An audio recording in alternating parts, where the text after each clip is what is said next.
Sveiki! Dar nežinote apie CityBee? Metas sužinoti. Tai bendras automobilis, kuriuo galima dalintis su aplinkiniais. Tipo ką? Susimeti ir nusipirki? Ne. Viskas žymiai paprasčiau. Nieko nereikia pirkti. Įsivaizduoji, net už benziną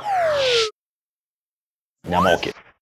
Imi ir važiuoji savo reikalais, o moki tik už tiek, kiek naudoji. Bet pradėkime nuo pradžių. Verslas gyvas, kai tu judi, o judėjimui reikia transporto priemonės.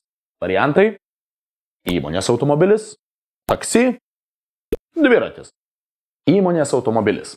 Paskaičiuokime, kiek kartų kolega išvažiavo automobiliu, kai tau jo reikėjo.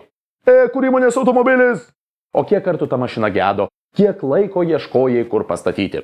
Kiek kartų sukandęs dantis kvietei taksi? Ok, taksi. Paprasta ir patogu. O kaina ir laukimas? Kur mano taksi? Atsiprašome, kamštis už 10 minučių privažiuos raudonas Passatas, iš kurio net išlipti, švelniai tariant, gėda. Dar nori kviesti taksi? Ne.